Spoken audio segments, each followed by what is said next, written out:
तो साथियों, हम फिर से हाजिर हो चुके हैं आपके समक्ष और वो आज अपन पढ़ेंगे पार्ट 4 के बारे में, यानी कि रिप्रोडक्शन से रिलेटिव ही हम पढ़ा रहे हैं।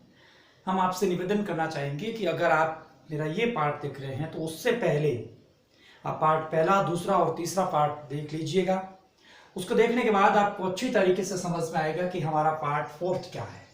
और हम पार्ट 4 के बारे में आज चर्चा करते हैं। तो सबसे पहले हम आज रिप्रोडक्शन का अंतिम रूप है, ये टॉपिक है जो भी कहो, और रिप्रोडक्शन के अंतिम इस टॉपिक में हम पढ़ेंगे आज लैंगिक जनन की परिघटना। लैंगिक जनन की परिघटना, इसके साथ ये टॉपिक है वो अध्याय रिप्रोडक्शन है वो पहला समाप्त हो जाएगा। उसके बाद में ह्यूमन रिप्रोडक्शन पढ़ाएंगे आपको, और रिप्रोडक्शन एंजियोस्पर्म प्लांट के बारे में आपको बताएंगे। लेकिन लैंगिक जनन की परिघटना क्या है? लैंगिक जनन की परिघटना में मुख्य रूप से 3 बिंदु है प्यारे दोस्तों। पहला बिंदु कौन सा है? पहला बिंदु है निषेचन पूर्व की घटना। निषेचन पूर्व की घटना। और दूसरा बिंदु है वो है निषेचन। निषेचन। और तीसरा बिंदु जो होगा वो होगा निषेचन पक्ष की घटना। कुल 3 घटना इसमें सम्मिलित है। निषेचन पूर्व की घटना, निषेचन पक्ष की घटना, और बीच का जो भाग होगा वो होगा निषेचन।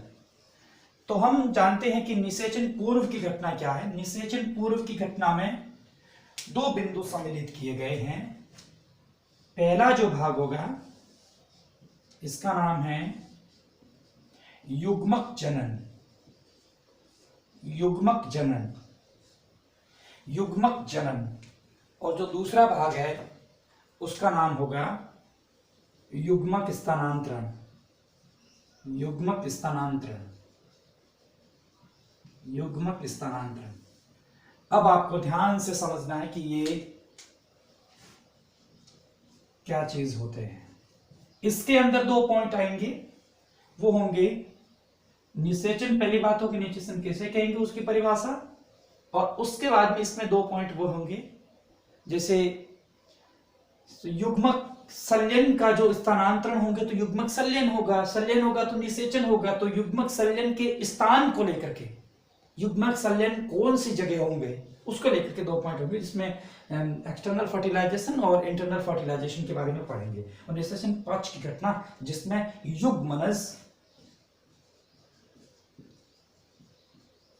युग्मनज और भ्रूणोद्भवन के बारे में पढ़ेंगे। इसके साथ ये अंतिम में आपको सवालों से रूबरू करवाएंगे और उसके बाद इस पाठ को खत्म करेंगे। तो युग्मक जनन, तो प्यारे विद्यार्थियों, प्यारे साथियों, हम आपसे कहेंगे कि युग्मक जनन क्या चीज होती है। युग्मक जनन का मतलब ये हो गया कि लैंगिक जनन हेतु युग्मनज का निर्माण होना बहुत जरूरी है। और युग्मनज के बाद में भ्रूण का निर्माण होगा जिससे कहेंगे भ्रूणोद्भवन, उसके बाद शिशु की उत्पत्ति होगी। तो युग्मनज का निर्माण होने के लिए युग्मक जनन अति आवश्यक है। यानी कि युग्मनज या युग्मनजों के निर्माण हेतु उत्पन्न होने वाली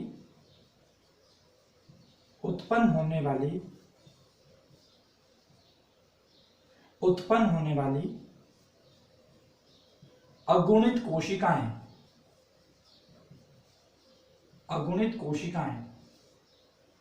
उत्पन्न होने वाली अगुणित कोशिकाएं युग्मक कहलाती हैं।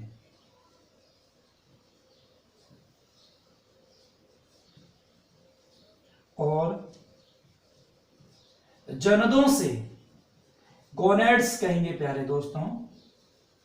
ये गोनेड्स क्या है? इस गोनेड्स का मतलब ये हो गया, इस गोनेड्स का मतलब ये हो गया कि वृषण और अंडाशय में पहले ही आपको बता चुका हूं तो और जनदों से युग्मक निर्माण की प्रक्रिया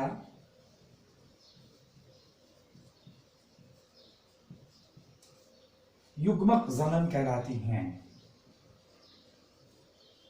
युग्मक जनन कहलाती हैं, हमें याद होना चाहिए। अब देखो, और युग्मक हमेशा अगुणित होते हैं, ये पॉइंट तो आपको कस करके दिमाग में रखना चाहिए। युग्मक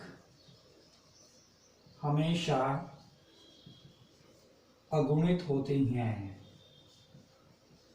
अगुणित का मतलब वह कोशिका या केंद्रक जिसमें गुणसूत्र जोड़े के रूप में विद्यमान नहीं है, हमेशा अगुणित होते हैं। बस कंठस्थ कर लीजिएगा। कितने प्रकार के होते हैं युग्मक? युग्मक होते हैं दो प्रकार के।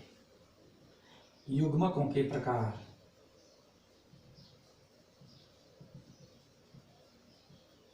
अब वो दो कौन कौन से प्रकार? समयुग्मक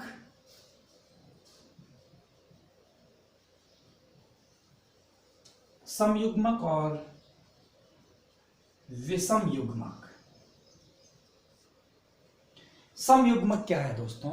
समयुग्मक का मतलब इसमें दोनों युग्मक एक समान होते हैं, यानी कि हम इसमें ये नहीं पता लगा सकते कि कौन सा युग्मक बड़ा है, कौन सा युग्मक छोटा है। यानी कि इसमें युग्मक, दोनों युग्मक एक समान होते हैं। और उदाहरण के लिए लिख सकते हैं आप, इसमें दोनों युग्मक समान होते हैं। उदाहरण के लिए क्लेडोफोरा। क्लेडोफोरा क्या होता है? एग्जाम्पल लिख देता हूं।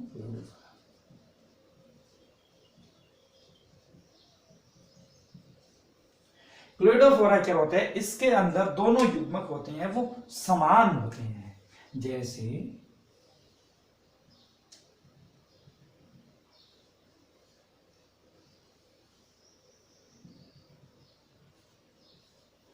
ये दोनों युग्मक इसमें समान है।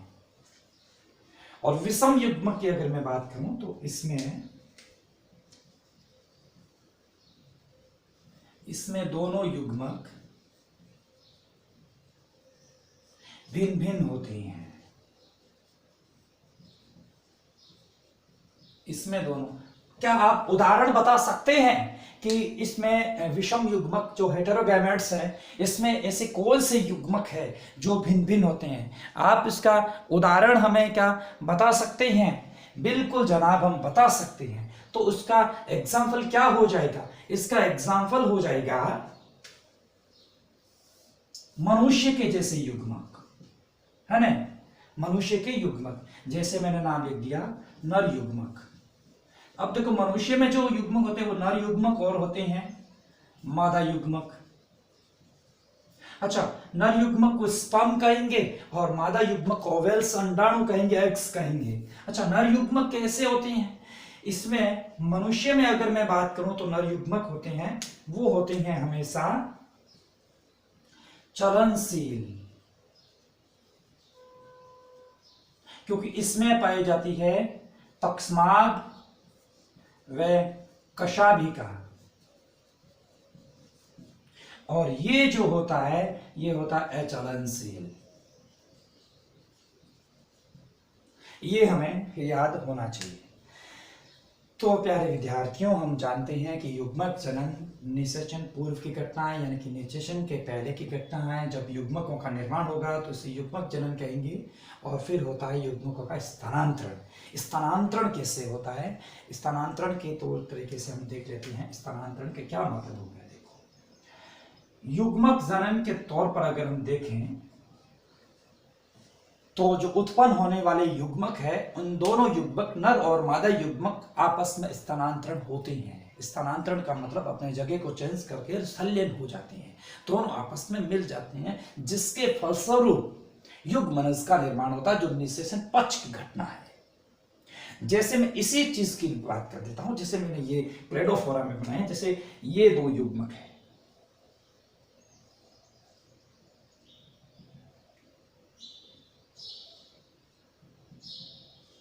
मान लीजिए कि दो युग्मक है और ये दोनों आपस में संलयन हो जाती हैं।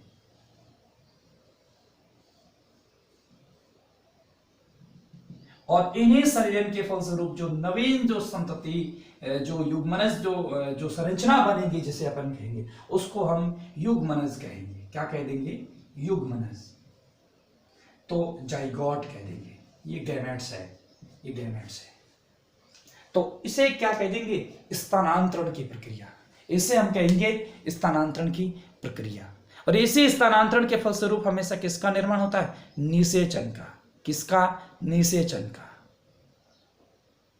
और इसमें क्या होता है दोस्तों कि जो युग्मनज जो स्थानांतरण की जो अगर हम बात करें तो युग्मज जो स्थानांतरण ये एक तरीके से देखा जाए तो दो युग्मकों के संलयन की प्रक्रिया यानी कि निषेचन का निर्माण अगर करना है, निषेचन के फलस्वरूप अगर जाइगोट का निर्माण करना है तो युग्मक स्थानांतरण होना बहुत जरूरी है। परिभाषा क्या हो जाएगी कि अपने निर्माण स्थल से युग्मक, दोनों युग्मक का संलयन होना युग्मक स्थानांतरण कहलाता है। युग्मक स्थानांतरण के लिए प्यारे विद्यार्थियों एक चल युग्मक होता है और एक होता है अचल युग्मक। जबकि फंजाई जैसे कुछ ऐसे पादप है, ब्रायोफाइट्स में भी होते हैं जिसमें दोनों युग्मक होते हैं वो चलनशील होते हैं। जबकि मनुष्य के अंदर देखा जाए तो मादा युग्मक अचलनशील होता है जबकि नर युग्मक चलनशील होता है। तो अगर हम देखा जाए तो फंजाई जैसे प्लांट्स है उसमें क्या होता है कि दोनों युग्मक चलनशील होते हैं। इसमें क्या होता है कि दोनों युग्मक परस्पर आपस में संलयन हो जाते हैं। संलयन का मतलब होता है सिनेगेमी, जिसको अपन फर्टिलाइजेशन कहेंगे, मिलना, दोनों का मिलना। दोनों के अंदर अगुणित अगुणित कोशिकाएं जो गुणसूत्र जो होते हैं वो आपस में मिल जाते हैं, फलस्वरूप द्विगुणित कोशिका जो एक द्विगुणित कोशिका का निर्माण करते हैं। हम एक चीज और कहेंगे कि आखिरकार ये संलयन कहाँ कैसे कैसे होते हैं, इसका क्या तौल तरीका है। हम एक तरीके से देखेंगे कि कोई भी चीज होती है उसको मिलने के लिए किसी न किसी माध्यम की आवश्यकता पड़ती है और वो माध्यम कौन कहाँ काम करेगा, उस माध्यम का नाम है जल। या जो जल जो होता है वो युग्मक स्थानांतरण में बड़ी भूमिका निभाता है। युग्मक स्थानांतरण के फलस्वरूप जो घटना संपन्न होगी उस घटना को निषेचन कहेंगे। तो निषेचन की परिभाषा मैं यहाँ छाप देता हूं ऊपर की ओर। निषेचन की परिभाषा क्या? नर युग्मक, मैं छोटा लिख रहा हूं, अगर आपको समझ में कोई भी अक्षर दिखाई नहीं दे या बोर्ड से तो आप शब्दों के द्वारा समझ सकते हैं, लिख सकते हैं। नर युग्मक व मादा युग्मक के संलयन की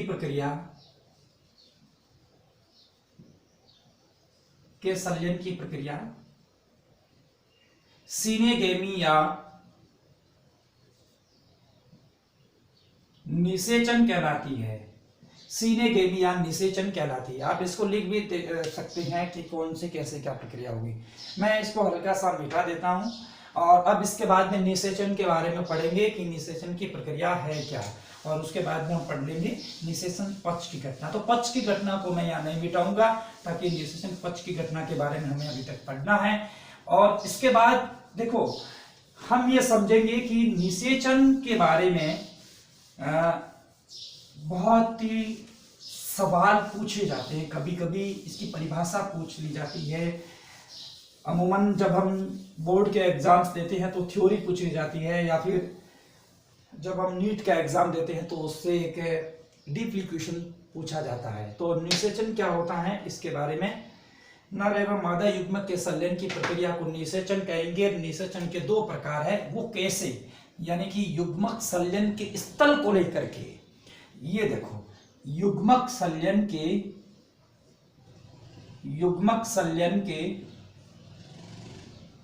स्थल को लेकर के निषेचन के दो प्रकार है। तो कौन कौन से निषेचन हो जाएगा, तो पहला निषेचन हो जाएगा, उसका नाम होगा क्या नाम है, बाह्य निषेचन, है ना, बाह्य निषेचन। और दूसरा हो जाएगा आंतरिक निषेचन या अंत निषेचन। एक्सटर्नल फर्टिलाइजेशन कहेंगे और इंटरनल फर्टिलाइजेशन कहेंगे। अब देखो, अब इसमें सबसे बड़ी समझने वाली चीज होगी कि बाह्य निषेचन किसमें होता है और वो कैसे काम करता है। तो प्यारे विद्यार्थियों, बाह्य निषेचन होता है वो शरीर से पृथक होता है, यानी कि इसमें क्या करता है, जीव क्या करता है कि अपने युग्मक है वो शरीर से पृथक कर देता है, और वहां पर दोनों युग्मक, नर युग्मक हो चाहे मादा युग्मक हो, दोनों युग्मक शरीर से पृथक कर देता है, जिसके फलस्वरूप जो फर्टिलाइजेशन की जो प्रक्रिया होगी वो किसी न किसी एक माध्यम में, माध्यम का नाम अभी मैंने बताया जल, और जल के अंदर संपन्न हो जाएगी। अब इसके अंदर देखो ऐसे कौन से ऐसे जीव है जिसके अंदर बाह्य निषेचन होता है, तो अगर हम देखा जाए तो बाह्य निषेचन जैसे मेढक में होता है, एग्जाम्पल हो जाएगा मेढक है, कुछ ऐसे सरीसृप वर्ग के प्राणी है उनमें भी एक्सटर्नल फर्टिलाइजेशन पाया जाता है। तो कुल मिलाकर अपन देखा जाए तो इसका सबसे अच्छा उदाहरण है वो मेढक है। मछलियों में भी कुछ होता है, कुछ छिपकली होती है उसमें भी हो जाता है, होता है।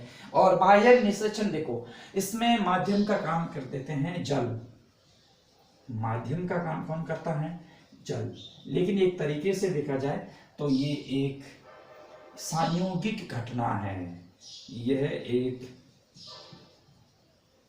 संयोगिक घटना है। भाई संयोगिक घटना क्यों कहेंगे, संयोगिक घटना क्यों कहेंगे, क्यों क्यों क्योंकि क्योंकि पीएच इनको प्रभावित करता है, किनको, जल का पीएच,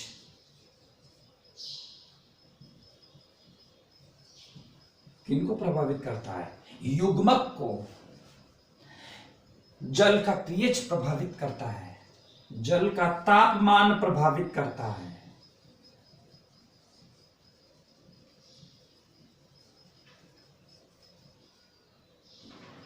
जल का तापमान प्रभावित करता है और जल प्रवाह की दिशा भी प्रभावित करती है।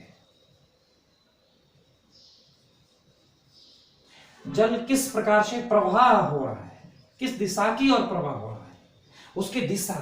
अब देखो अगर तापमान ज्यादा है तो युग्मक नष्ट होने की प्रक्रिया बनी रहती है। देखो अमूमन हम एक तरीके से देखा जाए तो युग्मक, दोनों युग्मकों के संलयन के लिए एक निश्चित तापमान होना बहुत जरूरी होता है, और अगर उस समय अगर तापमान अगर सही नहीं है, कम तापमान है, ज्यादा तापमान है, तो युग्मकों के नष्ट होने की संभावना बनी रहती है। उस दरमियान युग्मकों का संलयन हो नहीं पाता। इसीलिए किस प्रकार का निषेचन एक संयोगिक घटना है या संयोगिक निषेचन है, तो इसका आपका उत्तर आ जाएगा बाह्य निषेचन। बाह्य निषेचन किसमें संपन्न होता है, रामाटिग्रीना, मेढक।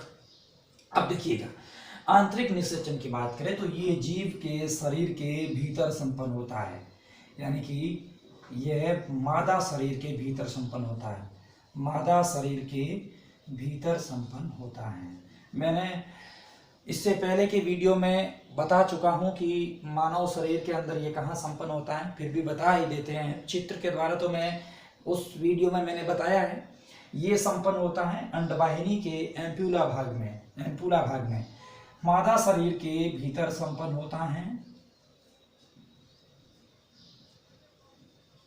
और उदाहरण के लिए स्तनधारी, समस्त स्तनधारी, ये तो हो गई निषेचन की घटना, फर्टिलाइजेशन। और अब निषेचन पक्ष की घटना के बारे में पढ़ लेते हैं। निषेचन पक्ष की घटना क्या होती है और क्या नहीं होती है। अगर हम बात करें निषेचन पक्ष की घटना के बारे में, तो प्यारे विद्यार्थियों निषेचन जो पक्ष की घटना है उसमें दो चीज आती है, एक तो युग्मनज होता है, एक भ्रूणोद्भवन होता है।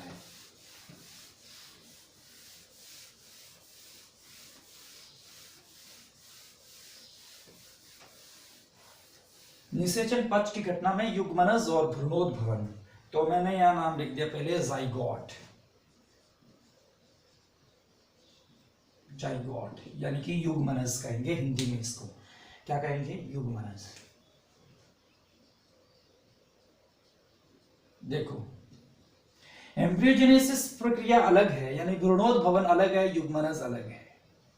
युग्मनज क्या चीज होती है, निषेचन के फलस्वरूप, निषेचन के फलस्वरूप बनने वाली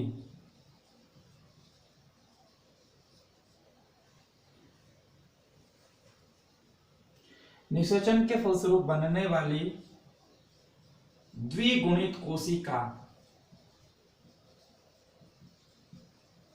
द्विगुणित कोशिका युग्मनज या जाइगोट कहलाती है, जो आगे विकसित होकर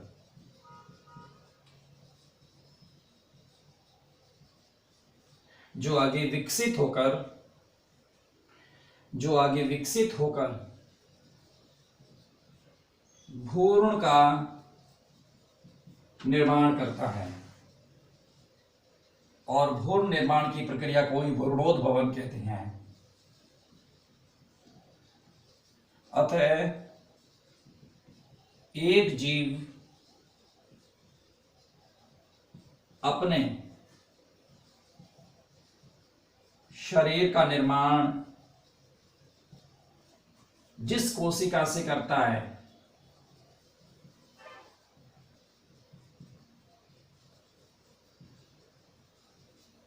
उसे युग्मनज कोशिका कहते हैं।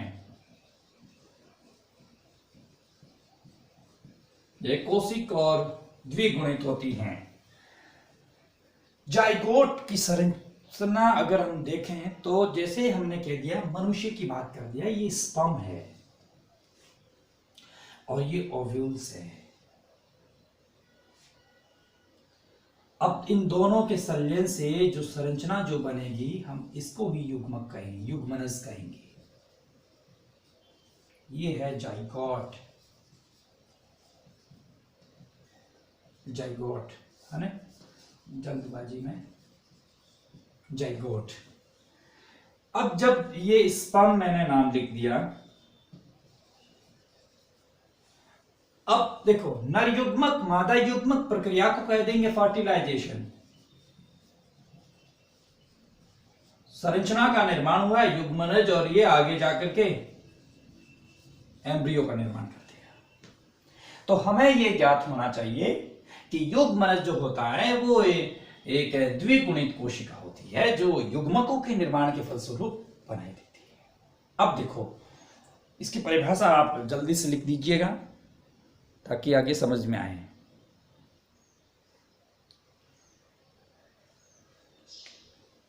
और अब पढ़ाएंगे भ्रूणोद्भवन। तो प्यारे विद्यार्थियों, भ्रूणोद्भवन क्या होता है? युग्मनज के बाद की अवस्था भ्रूणोद्भवन, यानी कि युग्मनज से भ्रूण निर्माण की प्रक्रिया को भ्रूणोद्भवन या एम्ब्रियोजेनेसिस कहते हैं। भ्रूणोद्भवन क्या चीज होती है, उससे पहले मैं आपको एक लाइन और समझा देता हूं, इसके बाद लिखिएगा आप। युग्मनज के अंतर्गत ही मैं बता रहा हूं आपको। युग्मनज होता है ना, युग्मनज के अंतर्गत मैं पढ़ा रहा हूं। कुछ पादप जैसे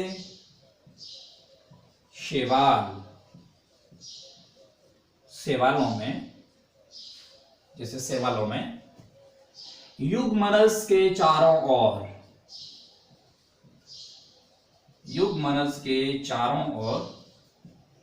एक मोटी सुरक्षात्मक परत या आवरण बन जाती हैं, जो उसे प्रतिकूल परिस्थितियों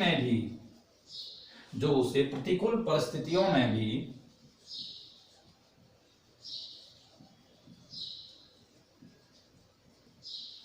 बने रहने की क्षमता प्रदान करती हैं। और इसीलिए शैवालों में प्रतिकूल परिस्थितियों में भी युग्मनज का डेवलपमेंट हो जाता है। और इसके अतिरिक्त देखो,